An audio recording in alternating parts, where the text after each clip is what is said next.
আমাদেরকে বিরোধী দলে ঠেলে দিবেন না, বলছেন গয়েশ্বরচন্দ্র। লক্ষ্মীপুরে আওয়ামী লীগ নেতাকে পিটিয়ে হত্যার অভিযোগ। 15 বছরে পুকুর নয়, মহাসাগর চুরি করা হয়েছে, বলছেন সাখাওয়াত। এবং সর্বশেষ জানাবো কেন ইউনূসের সঙ্গে বৈঠকে আগ্রহী নন মোদি। এতক্ষণ শুনছিলেন সংবাদ শিরোনাম, এবারে বিস্তারিত। তবে তার আগে অনুরোধ থাকবে আমাদের চ্যানেলটি সাবস্ক্রাইব করে বেল আইকনটি ক্লিক করুন।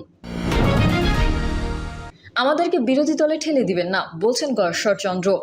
আন্তর্জাতিক গণতান্ত্রিক দিবস উপলক্ষে বিএনপির খুলনা বিভাগীয় সমাবেশে অন্তর্বর্তী সরকারের প্রধান উপদেষ্টার উদ্দেশ্যে বিএনপির স্থায়ী কমিটির অন্যতম সদস্য গয়েশ্বরচন্দ্র রায় বলেছেন, আমাদেরকে বিরোধী দলে ঠেলে দিবেন না, আমাদেরকে রাস্তায় নামাবেন না, আমাদেরকে দিয়ে আপনাদের বিরুদ্ধে স্লোগান দেওয়াবেন না।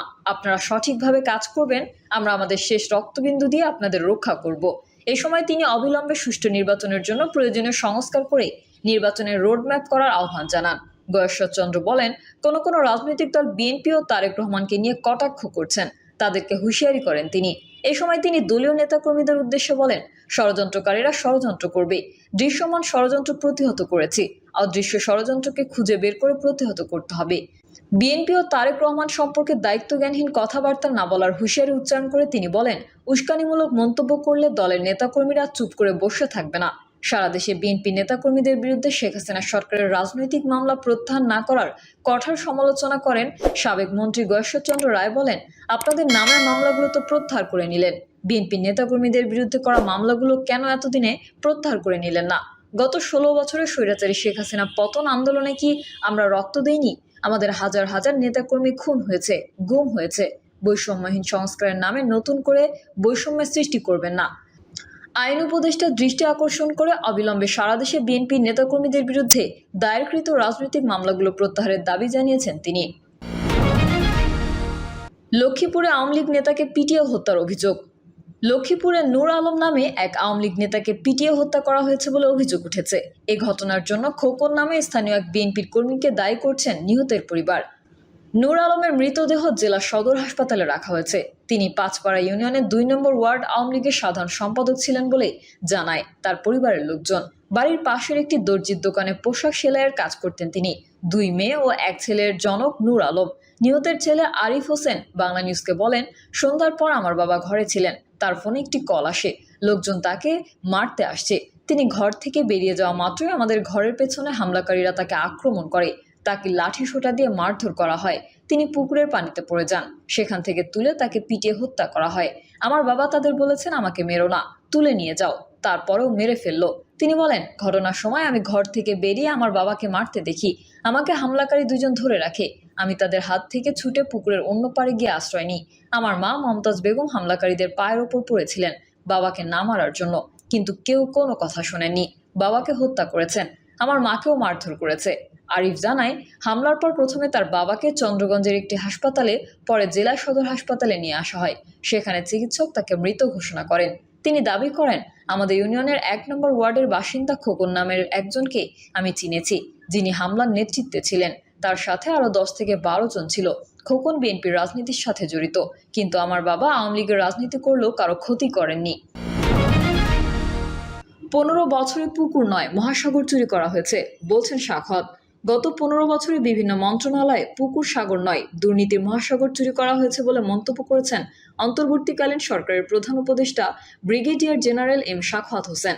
আজ রবিবার সরকারি এক সফরে বরিশালের বাংলাদেশ মেরিন একাডেমি পরিদর্শনকালে সাংবাদিকদের প্রশ্নের জবাবে তিনি এই মন্তব্য করেন। এম সাখাওয়াত হোসেন বলেন, পাহাড় শান্ত না থাকলে কেউ শান্তিতে থাকতে পারবে না। পার্বত্য অঞ্চলে যাই হোক না কেন, সাধারণ মানুষ কষ্ট পাচ্ছে। গত 15 বছরে বিভিন্ন মন্ত্রণালয়ে পুকুর সাগর নয়, দুর্নীতির মহাসাগর চুরি করা হয়েছে। এ সময় শেখ হাসিনা সেনানিবাসের GOC major general Abdul Kaiyum Mollah, Barishal range DIG Mohammad Manjur Morshed Alam, বরিশালের জেলা প্রশাসক মোহাম্মদ দেলাওয়ার হোসেন সহ স্থানীয় সামরিক ও বেসামরিক প্রশাসনের ঊর্ধ্বতন কর্মকর্তারা উপস্থিত ছিলেন। একাডেমি পরিদর্শন শেষে উপদেষ্টা brigadier general M Sakhawat Hossain জানান, দেশের মেরিন একাডেমি আধুনিকায়ন এবং এসব প্রতিষ্ঠান থেকে পাশ করা শিক্ষার্থীদের বৈশ্বিক নৌ সেক্টরে আরও বেশি সংযুক্ত করার ব্যাপারে সরকারের সদিচ্ছা রয়েছে। এ সময় সাম্প্রতিক দেশের পাহাড়ি অঞ্চলে উত্তপ্ত পরিস্থিতি স্বাভাবিক করতে সব পক্ষকে আহ্বান জানান। কেন ইউনূসের সঙ্গে বৈঠকে আগ্রহী নন মোদি? জাতিসংঘ সাধারণ পরিষদের সাইডলাইন বৈঠকে ডক্টর মোহাম্মদ ইউনূস ও নরেন্দ্র মোদীর মধ্যে আনুষ্ঠানিক আলোচনার অনুরোধ করেছে ঢাকা। গত 7 সেপ্টেম্বর এক প্রতিবেদনে এমনটাই দাবি করে ভারতীয় সংবাদ মাধ্যম হিন্দুস্তান টাইমস। মুহূর্তেই তার ঢাকার সংবাদ মাধ্যমগুলোর কাছে বড় খবরে পরিণত হয়। পরদিন পররাষ্ট্র উপদেষ্টা তৌহিদ হোসেনের ব্রিফিংয়ে প্রশ্ন করা হলে তিনি জানান, পদ্ধতি মেনে এই অনুরোধ করেছে ঢাকা, আলাদা করে বিশেষ কিছু নয়। তার ভাষ্য হলো, ঢাকা অনুরোধ করেছে, ভারত যদি চায় বৈঠক হবে, আর যদি না চায় এতে জোরাজুরির কিছু নেই।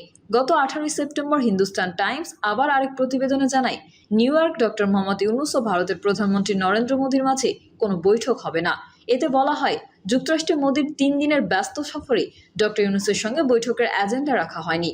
কোনো সন্দেহ নেই, নিউ ইয়র্কে মোদীর সফর যথেষ্ট ঠাসাসূচি হতে যাচ্ছে। তৃতীয়বার ক্ষমতায় এসে এটি মোদীর প্রথম মার্কিন সফর। এর মধ্যে লোকসভার বিরোধী দলীয় নেতা রাহুল গান্ধী যুক্তরাষ্ট্র সফর করে এসেছেন। এক আলোচনায় ভারত যে বহুত্ববাদী ভাষা, ঐতিহ্য এবং সংস্কৃতির দেশ সেটা তুলে ধরেন রাহুল। বর্তমানে ভারতীয় রাজনীতিতে বিজেপির অবস্থান সংবিধানের সঙ্গে সাংঘর্ষিক, এ কথা প্রচার করেছেন তিনি। পশ্চিমাঞ্চলের বিজেপির কট্টরবাদী চিন্তার সমালোচক, তাই মোদী নিজেও যে বেশি স্বস্তি নিয়ে নিউ ইয়র্কে যাবেন তা বলা যাচ্ছে না। গত 2 মাসে রাশিয়া এবং ইউক্রেন সফর করেছেন নরেন্দ্র মোদী। ইউক্রেন যুদ্ধ বন্ধ এবং শান্তি প্রক্রিয়ায় ভারত কূটনৈতিকভাবে দুতিয়ালি করেছে। রাশিয়ায় সম্প্রতি ভারতের নিরাপত্তা উপদেষ্টা অজিত দেভালের সফর তারই অংশ। আঞ্চলিক এবং আন্তর্জাতিক পরিমণ্ডলে ভারতের সংশ্লিষ্টতা এবং অংশগ্রহণ যে কোনো সময়ের চেয়ে বেশি এখন।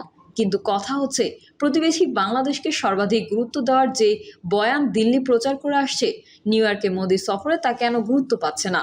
15 আগস্ট ভারতের স্বাধীনতা দিবসের ভাষণে মোদী বলেছিলেন, 140 কোটি ভারতীয় বাংলাদেশি হিন্দুদের নিয়ে উদ্বিগ্ন। ভারত যদি একান্তই উদ্বেগে থাকতো, তাহলে ইউনূসের সঙ্গে বসে আলোচনা করা কি দিল্লির জন্য স্বাভাবিক ছিল না? বাংলাদেশের সাম্প্রদায়িক সম্প্রীতি অটুট রাখতে প্রতিবেশী ভারতের সহযোগিতা সবচেয়ে বেশি প্রয়োজন এখন ঢাকার।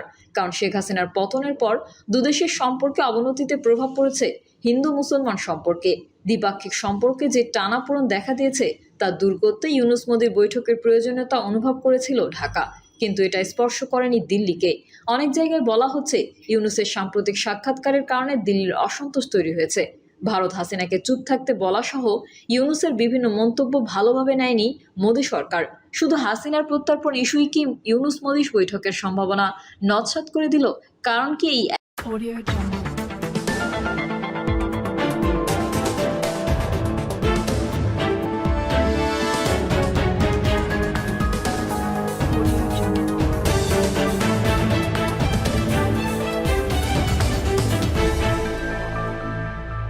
Audio Jungle.